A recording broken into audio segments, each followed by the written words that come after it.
안녕하세요. 김성길 목사와 함께하는 GTS 말씀 묵상 시간입니다.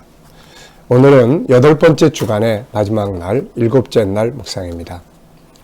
한 주간 동안 묵상에 함께해 주신 모든 분들 대단히 감사합니다.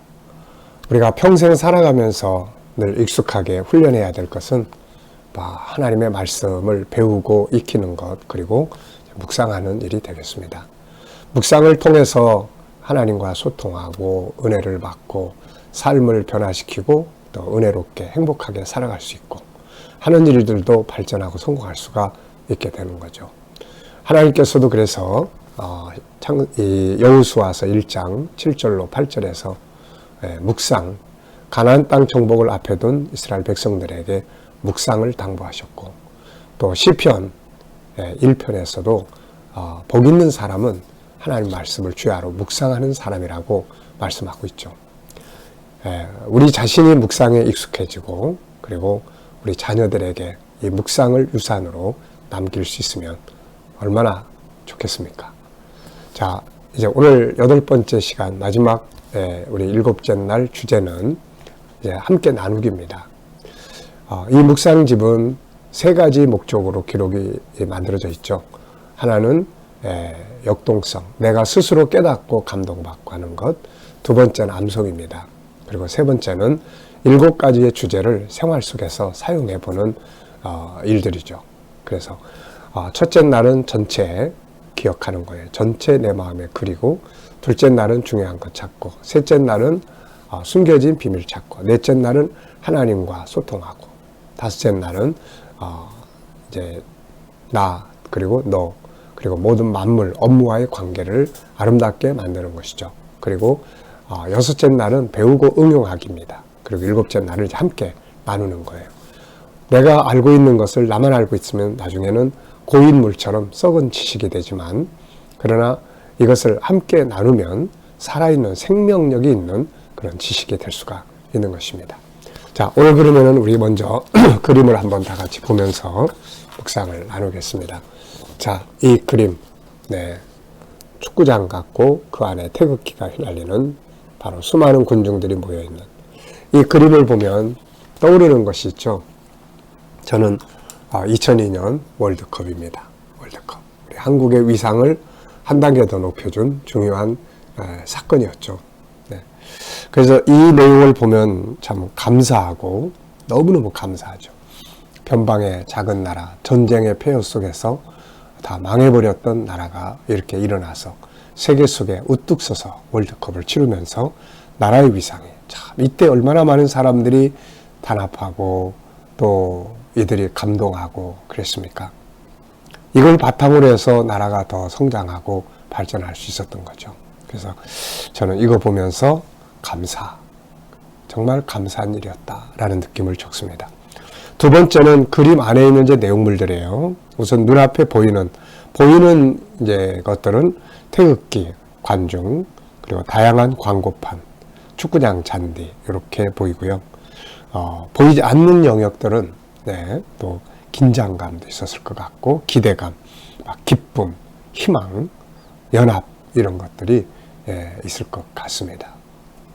항상 뭐든지 다 눈에 보이는 부분만 보지 말고 보이지 않는 부분들을 볼 수 있는 이런 안목을 갖는 것이 아주 중요합니다. 그림에서 가장 중요한 것은 뭔가요? 그 이유는 저는 2가지를 적었는데요. 하나는 성장과 발전.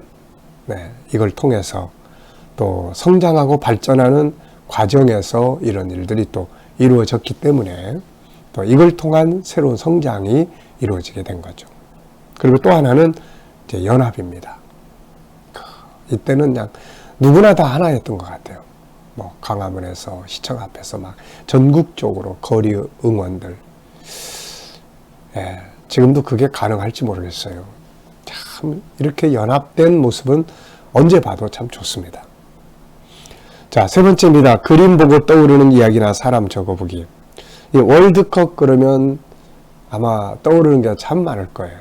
우선 저는 하나는 히딩크. 참 히딩크라고 하는 어떻게 보면 무명 인사였죠.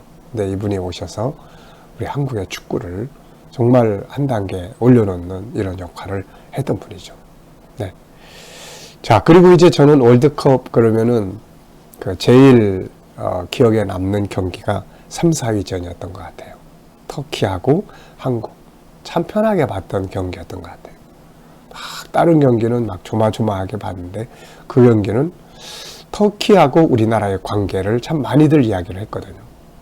바로 혈맹이라고 하는. 그래서 이겨도 좋고 저도 좋고, 네, 이런 분위기 속에서 봤던 기억이 있습니다. 그리고 이 내용을 보면 신명기 28장 1절이 떠올라요. 뛰어난 민족이 되게 할 거다. 뛰어난 민족. 그 전쟁의 폐허, 가난과 고통과 그 괴로움 속에서 세계 속에 뛰어난 민족이 되게 하신 그 하나님. 그 뜻이 뭘까요? 결국은 선교죠. 인류를 구원하는 이 사명. 그런데 이 나라가 지금에 와서 보면 그런 역할들을 이렇게 잘 감당해야 되는데 그렇게 하는 부분도 교회를 중심으로 있지만 또 한 부분에서는 발전하니까 그런 동성애라든지 타락과 또 이런 어떤 사회적 문화의 그런 타락한 문화들이 엄청나게 휩쓸어가고 개인의 권리가 강화되면서 잘못된 것들조차도 자기 권리라고 주장하고 하는 이런 부분들. 어떻게 보면은 경제 성장은 했지만 정신적인 부분에서는 오히려 쇠퇴해 가고 있는 이런 모습이 아닌가 하는 생각이 좀 듭니다. 네. 하나님이 주셨다면 주신 분의 뜻을 이루기 위해서 살아야 되겠죠. 자, 그림 그려봅니다. 이 그림 있기 전과 후, 먼저 가운데 이 그림 그리고, 그리고 미래를, 다음 그림을 그리는데 이게 좀 복잡해요. 다음 그림. 그래서 여러 가지를 그려봤어요. 한 그림은 선수들이 이 월드컵을 통해서 유럽으로 진출하게 된 박지성 선수 같은 선수들도 많이 있었고, 또 나라의 위상도 높아지는 그림도 그려보겠고, 그러면서 오늘날의 축구, 오늘날에는 또 다시 월드컵에 나갈 수 있냐 없냐를 고민해야 되는 이런 상태에 있는 우리 축구 모습도 생각이 좀 그려볼 수 있겠고요. 또 한 부분은 희망과 성장, 또 한 부분은 앞서 말씀드린 것처럼 그런 정신적인 쇠퇴, 더 방탕함, 이런 것들. 발전하면 할수록 더 좋게 유익하게 사용하고 하나님 뜻을 이루어야 되는데 그런 것들을 쾌락과 향락 쪽으로 자꾸 가버리면은 정신적으로는 더 쇠퇴해가는 이런 길이 될 수가 있는 거죠. 그리고 앞에 그림을 그려보라 그러면은 1988년도에 올림픽이 있었고 올림픽 이후에 나라가 한 단계 더 성장하면서 나라의 성장하는 과정을 그려볼 수 있지 않을까 이렇게 생각을 합니다. 자, 그림 한 편이지만 많은 것들을 생각하게 하는 그런 내용이네요. 우리 아이들하고도 이 그림 하나를 놓고 많은 이야기들을 나눠봤으면 좋겠습니다. 자, 오늘도 본문 말씀 우리 다 같이 한번 읽어보죠. 누가복음 24장 44절로 48절입니다.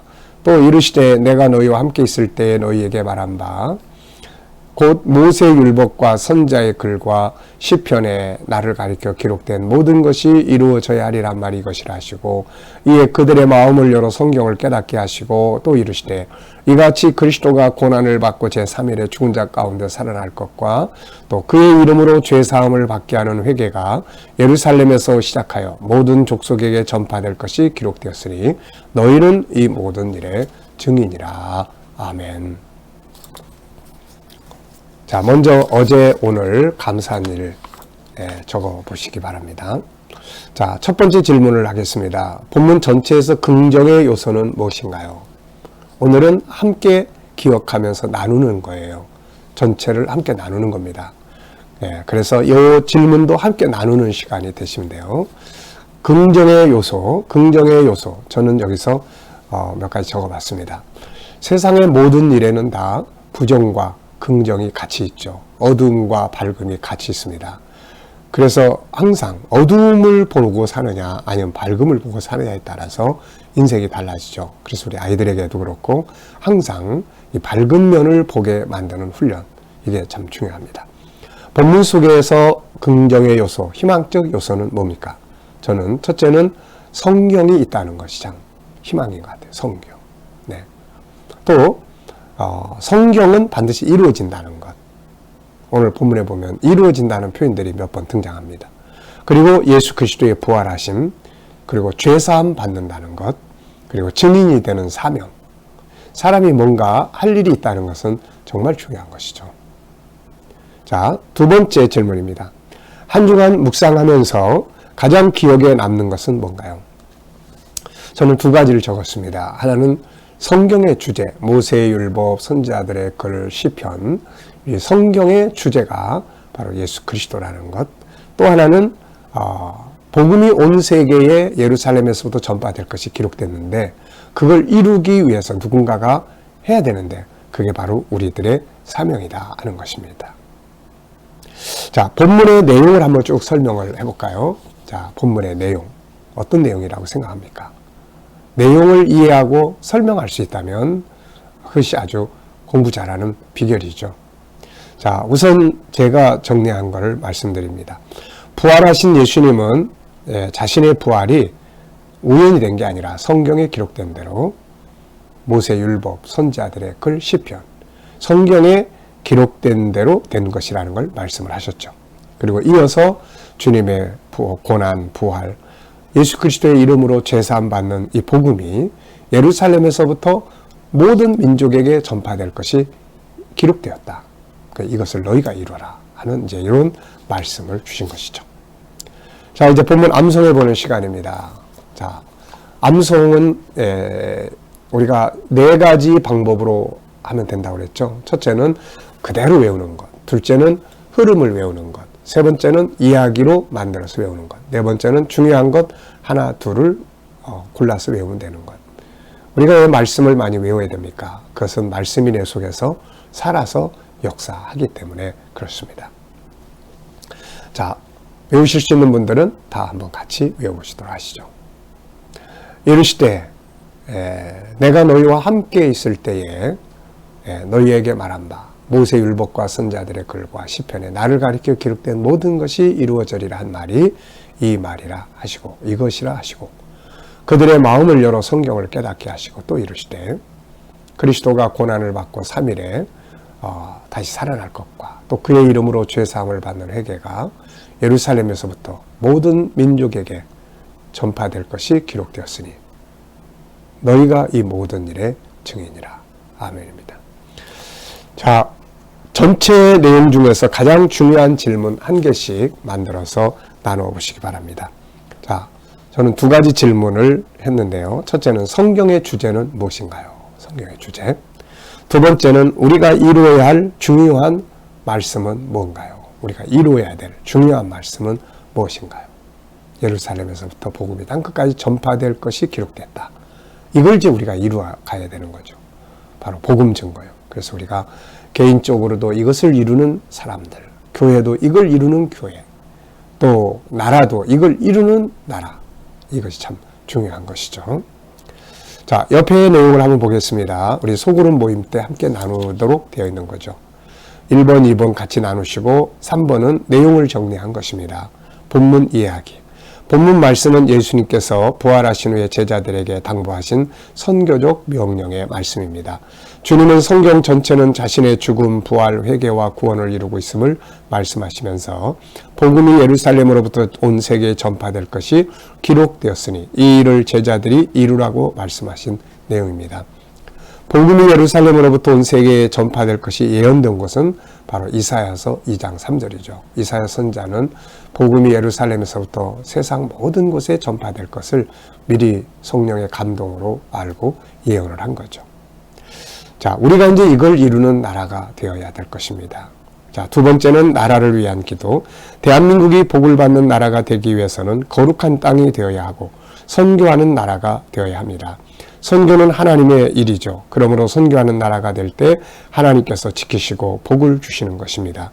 우리는 대한민국이 더욱 부강한 나라가 되고 이 힘을 세계 선교에 사용할 수 있는 나라가 되기 위해서 기도해야 합니다.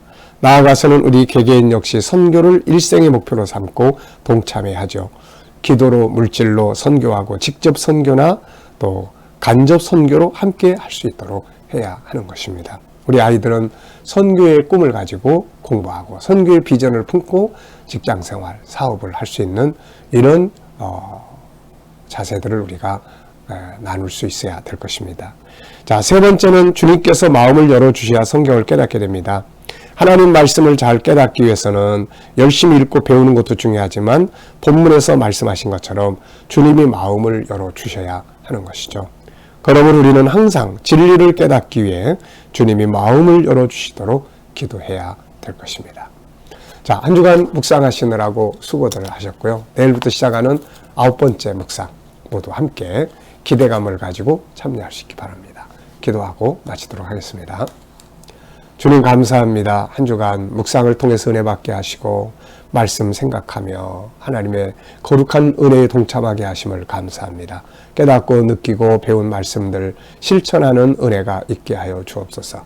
주님, 오늘도 우리 자녀들, 우리들 청소년들 저희들이 해야 될 일들 수 위해서 기도합니다. 한국 교회 전도 대상자, 선교사님들, 세계 나눔 공동체 이 모든 것들을 위해서 주님 함께 해주시고 또 특별히 우리가 긍정의 눈을 갖고 협동하며 겸손과 정직하며 서로 신뢰할 수 있게 하시고 함께 승리하는 윈윈 정신을 갖게 하여 주옵소서. 오늘 우리 자녀들과 친척들, 이웃들 중에 믿지 않는 자들 다 주께로 돌아오게 하여 주시고 오늘 우리 자녀들과 성도들 주님 앞에 예배드리는 곳마다 함께 하여 주셔서 특히 코로나로부터 안전하게 지켜주시고 저희들이 드려지는 예배 가운데 임재하셔서 영광 받으시고 살아있는 복된 예배들이 되게 하여 주옵소서. 주님, 저희들이 살아가는 또 직장과 사업장들이 복되게 하여 주시고 새로운 일터를 찾는 자녀들과 청년들, 성도들에게 좋은 일터들이 예비되게 하여 주옵시며 치료받는 성도들에겐 모든 질병에서 속히 자유함을 얻게 하여 주옵소서. 하나님, 오늘도 이 나라와 민족을 지켜주시고 이 나라가 거룩한 땅 되게 하시고 선교하는 나라가 되게 하여 주옵소서. 이 땅에서 모든 악하고 또 가증한 것들이 다 소멸되게 하여 주시고 이 나라의 지도자들에게는 지혜를 주셔서 나라를 바른 길로 이끌어가게 하여 주옵소서. 세계 곳곳에서 구원받는 자들이 돌아오게 하여 주시고 우리 모든 선교사님들이 이 사명 감당하는 데 부족함 없도록 은혜 베풀어 주시며 주여 또한 저희들이 하나님 앞에서 기도하는 모든 것들을 들으시고 응답하여 주옵소서. 오늘도 이슬람권, 공산권, 힌두권, 불교권에서 핍박받는 교회와 성도들을 지켜주시고 승리하게 하여 주시옵소서. 감사하며 예수님의 이름으로 기도하옵나이다. 아멘.